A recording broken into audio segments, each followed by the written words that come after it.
Hello student, how are you. आपको हमारे M lecturer YouTube channel में हार्दिक स्वागत अभिनंदन है फ्रेंड। देखिए फ्रेंड, में भोजन का शरीर में उपयोग कैसे होता है, तो आज हम इसके बारे में आप लोगों को बताएंगे। आप लोग हमारे साथ बने रहिए और अगर वीडियो पसंद आए तो लाइक सब्सक्राइब करिए और प्यारा सा कमेंट ज़रूर करिए फ्रेंड। मैं टीजीटी पीजीटी और बोर्ड एग्ज़ाम सभी परीक्षाओं के लिए मैं वीडियो अपलोड इसमें करती हूँ, जो सभी स्टूडेंट के लिए यह महत्वपूर्ण है फ्रेंड। चलिए देखते हैं भोजन का शरीर में उपयोग। तो फ्रेंड, भोजन का शरीर में उपयोग कैसे होता है, इसके बारे में हम आप लोगों के लिए बताएंगे। देखिए फ्रेंड, हमारे शरीर का विभिन्न कार्य करने के लिए ऊर्जा की आवश्यकता होती है। तो फ्रेंड, हमारे शरीर में जो विभिन्न कार्य करने के लिए हमें किस चीज़ की आवश्यकता होती है, हमें ऊर्जा की आवश्यकता होती है, जो कि हमारे भोजन से मिलती है।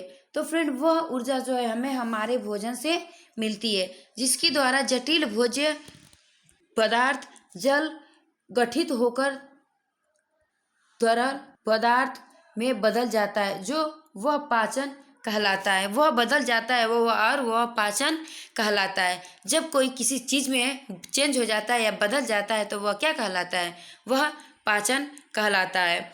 अगला है, देखिए अगला टॉपिक है आहार नाल। सरल आहार नाल क्या होता है, सरल नलिकाकार आकार की होती है, जो कि मुख से मलद्वार तक फैली होती है। तो वह जो है मुख से मलद्वार तक फैली होती है फ्रेंड। अतः यह खाद्य पदार्थ हमारे पाचन संस्थान में होने वाले विभिन्न कार्यों द्वारा सरल रूपों में बदलकर रक्त में अवशोषित होते हैं। शरीर में भोजन का उपयोग निम्न चरणों में होता है। तो वह क्या होता है, निम्न चरणों में बदल करके उनका अवशोषण होता है। तो वह जो है, अगर कोई व्यक्ति भोजन ग्रहण करता है तो वह क्या होता है, वह मुख से मल द्वार तक फैली होती हैं। अगला है फ्रेंड, तो यह मुख द्वारा फैली होती है। इसका अभिपचन जो होता है वह देखिए कितने प्रकार से होता है। तो देखिए पहला है भोजन का अभिपचन। तो दोस्तों, जो भोजन का अभिपचन है, देखिए किस तरह से उसका अभिपचन होता है। और पोषक तत्वों का अवशोषण। तीसरा है पोषक तत्वों का उपापचय या उपयोग। तो फ्रेंड, हम तीनों के बारे में आज देखेंगे और इसके बारे में चर्चा करेंगे और इसको विस्तृत तरीके से पढ़ेंगे, ताकि हमारे बोर्ड एग्जाम में यह इसमें से प्रश्न फंस जाए और हम इसको आसानी से पढ़ सकें। देखिए भोजन का अभिपचन। देखिए फ्रेंड, भोजन का जो अभिपचन होता है वह किस तरह से होता है। जो खाद्य पदार्थ हम अपने आहार में सम्मिलित करते हैं, उन्हें मुख्यतः दो भागों में बांटा जाता है। देखिए घुलनशील और अघुलनशील। तो दोस्तों, यह जो है देखिए हम घुलनशील के बारे में देखेंगे। तो दोस्तों, जो घुलनशील पदार्थ होते हैं जैसे ग्लूकोज और नमक आदि, ये सब क्या होते हैं, ये घुल जाते हैं। जो ग्लूकोज और नमक होते हैं यह घुल जाते हैं। इन घुलनशील खाद्य पदार्थों में शरीर में अल्सर होने से पूर्व पाचन नहीं होता है। यह पूर्व पाचन नहीं होता है तथा इसी रूप में रक्त का अवशोषित भी हो जाता है। अगर अच्छे से पाचन नहीं होता है तो क्या होता है, रक्त का अवशोषण भी नहीं होता है। अगला है अघुलनशील खाद्य पदार्थ। जैसे अनाज, रोटी, चावल, दालें, मांस, अंडा, फल, सब्जियां आदि इन अघुलनशील खाद्य पदार्थों को शरीर में अवशोषण से पूर्व घुलनशील रूप में बदलना होता है। तो क्या होता है, इन्हें पूर्व रूप से इन्हें बदलना होता है। जो अनाज होते हैं फ्रेंड, अनाज, दाल या मांस, फल, सब्जी जो भी हम ग्रहण करते हैं, वह क्या होता है, वह हमारे शरीर में जा करके अवशोषण से पूर्व घुलनशील के रूप में क्या होते हैं, वह बदलता है। देखिए वह शारीरिक क्रिया जो अघुलनशील खाद्य पदार्थों को घुलनशील पदार्थों में बदलती हैं, वह पाचन क्रिया कहलाती हैं। और जो संस्थान एवं अंग इस कार्य में भाग लेते हैं, वह पाचन संस्थान एवं पाचक अंग भी कहलाते हैं। तो दोस्तों जो पाचन में भाग लेते हैं वह क्या कहलाते हैं? वह पाचन संस्थान भी कहलाते हैं। घुलनशील पदार्थ जो होता है वह व्यक्ति के लिए वह पाचन क्रिया भी कहलाती है। वह पाचन क्रिया जो शरीर में क्या होता है वह घुलनशील कार्य को पदार्थ को क्या करता है, वह घुलनशील में बदल देता है, वह पाचन क्रिया का कार्य कहलाता है।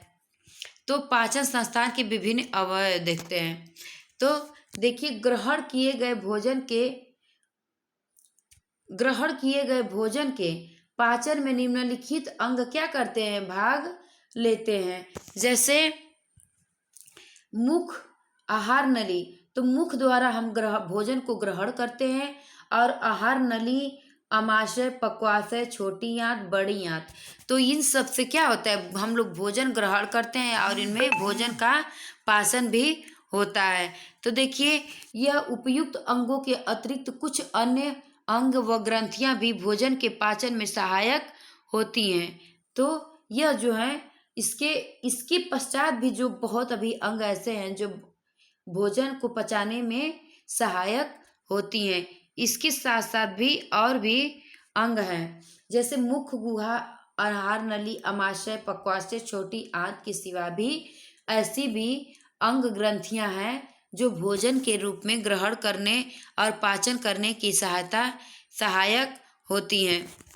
तो दोस्तों कौन कौन सी हैं जो सहायक होती हैं, आइए देखते हैं। लार ग्रंथियां। तो फ्रेंड लार ग्रंथियां जो होती हैं यह पाचन करने में भी सहयोग होती हैं, और दांत भी, यकृत भी, अग्नाशय भी और पित्त की थैली भी क्या होता है, पाचन करने में सहयोग देती हैं। पोषक तत्वों का अवशोषण।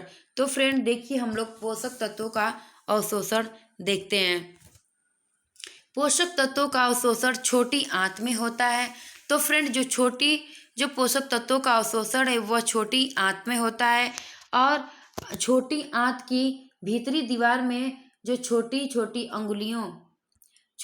अंगुलियों जैसे अंकुर खड़े रहते हैं, इन्हें रसांकुर भी कहते हैं। उन्हें क्या कहते हैं, उन्हें रसांकुर भी कहते हैं। पूरे रसांकुर के अंदर रक्त कोशिकाओं का जाल क्या होता है, बना होता है, और इस जाल के बीचों बीच एक लसिका होती है। इसी जाल के अंतर्गत एक क्या होती है, एक लसिका होती है जो पाचन के पश्चात बना हुआ ग्लूकोज और अमीनो अम्ल रसांकुर की कोशिकाएं अवशोषित कर लेती हैं। वह क्या कर लेती हैं, अवशोषित कर लेती हैं फ्रेंड। जो अगर पूरे रसांकुर के अंदर रक्त कोशिकाएं जो होती हैं वह क्या होती हैं, वह जाल का बना होता है, और इस जाल के बीचों बीच एक लसिका होती है। एक वह उसके जो अंतर्गत होता है वह उसके अंतर्गत एक लसिका होती है जो पाचन के पश्चात के बिना वह ग्लूकोज और अमीनो अम्ल रसांकुर की कोशिकाओं तक अवशोषित कर लेती हैं। इसी वसा के साथ वसा में घुलनशील विटामिन भी अवशोषित हो जाते हैं। इसी वसा के साथ क्या होता है, वसा में घुलनशील जो विटामिन होती हैं वह भी अवशोषित हो जाते हैं। अवशोषण के पश्चात जो बेकार पदार्थ बच जाते हैं, अवशोषण के पदार्थ के पश्चात जो बेकार है वह बच जाते हैं, वह आज की गति लहरों की सहायता से क्या होती हैं, धीरे धीरे बड़ी आंत, यहाँ आंत है, बड़ी आंत की ओर बढ़ता जाता है। बड़ी आंत में अतिरिक्त जल का अवशोषण भी होता है, जहाँ विकार के पदार्थ जो होते हैं मल के रूप में ग्रहण शरीर में निष्कासित हो जाते हैं और ग्रहण होता है। तो फ्रेंड इसको जो है हम विकार जो है इनकी सहायता से धीरे धीरे कार्य को क्या कहते हैं, हम अवशोषण करते हैं, ताकि इनका जो मल के रूप में शरीर में जो निष्कासित होते हैं वह निष्कासित हो जाएं। पोषक तत्वों का उपयोग। तो फ्रेंड अब हम देखेंगे पोषक तत्वों का उपयोग, पोषक तत्व कैसे उपयोग किया जाता है।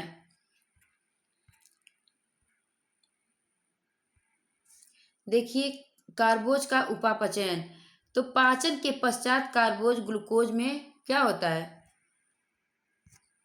जब पाचन के पश्चात जो कार्बोज होता है ग्लूकोज में परिवर्तित हो जाता है। अवशोषित होकर वह क्या होता है, चौथा यानी 4 प्रकार से वह क्या करता है, अवशोषित होकर क्या करता है, वह रक्त में मिल जाता है, वह रक्त में मिल जाता है, और शरीर में रक्त परिसंचरण के साथ ग्लूकोज उसको ग्लूकोज में क्या करता है, वह पहुँच जाता है। उसको भी क्या करते हैं, हम ग्लूकोज में पहुँचा देते हैं, जहाँ उसे श्वसन क्रिया द्वारा प्राप्त हुई ऑक्सीजन गैस मिलती है। क्या होता है, जहाँ उसे श्वसन क्रिया द्वारा प्राप्त ऑक्सीजन गैस मिलता है। अगला है प्रोटीन उपापचयन। तो दोस्तों प्रोटीन उपापचयन के बारे में हम लोग देख लेते हैं। आंतों से अवशोषण के पश्चात अमीनो अम्ल शरीर में विभिन्न प्रकार से उपयोग होते हैं। तो क्या होते हैं, वह विभिन्न प्रकार से उपयोग होते हैं। जो आंतों में अवशोषण होता है वह विभिन्न प्रकार से वह उपयोग होते हैं। रक्त के साथ क्या होता है, रक्त के साथ एमिनो अम्ल ऊतक व कोशिकाओं में पहुंच जाते हैं और पहुंचकर विभिन्न कार्य को पूरा करते हैं। तो देखिए किस तरह से वो पूरा करते हैं और क्या करते हैं पूरा कर करके, वो प्रोटीन जो है किस प्रकार से पूरा करता है। तो देखिए शरीर वृद्धि के लिए क्या करता है, नई कोशिकाओं का निर्माण करता है। शरीर वृद्धि के लिए वह क्या करता है, नई कोशिकाओं का निर्माण करता है। टूटे फूटे तंतुओं की मरम्मत हेतु भी एमिनो अम्ल का उपयोग करता है। नष्ट हुई कोशिकाओं के स्थान पर भी एमिनो अम्ल द्वारा नई कोशिकाएं बनती हैं। तो क्या होता है, वहाँ नई कोशिकाएं बनती हैं। उपयुक्त तीनों आवश्यकताओं की पूर्ति के बाद जो एमिनो अम्ल बच जाते हैं वह रक्त के साथ यकृत में आ जाते हैं। तो वह क्या होते हैं, एमिनो अम्ल बच जाते हैं और वह रक्त के साथ यकृत में आ जाते हैं फ्रेंड। तो टूटे फूटे तंतुओं की मरम्मत हेतु क्या करते हैं, एमिनो अम्ल का जो उपयोग होता है वह जो प्रोटीन होती है वह शरीर में जा करके कोशिकाओं का मरम्मत करता है और शरीर में वृद्धि के लिए नई कोशिकाओं का जो निर्माण होता है वह पूरा करता है। और नष्ट हुई कोशिकाओं के स्थान पर भी क्या करता है, वह नई कोशिकाओं का उपयोग भी और निर्माण भी करता है। तो फ्रेंड बस इतना ही, आप लोग पढ़िए और अपने दोस्तों के साथ भी शेयर करिए फ्रेंड, और हमारे चैनल को सब्सक्राइब करिए ताकि जो भी मैं वीडियो अपलोड करूं और आपको इसका जो नोटिफिकेशन है सबसे पहले फ्रेंड आप लोगों के पास पहुंचे। और आपके माता पिता को भी बहुत बहुत धन्यवाद जो आप लोगों को यहाँ तक पहुँचाए हैं फ्रेंड। बहुत बहुत हमारा प्रणाम।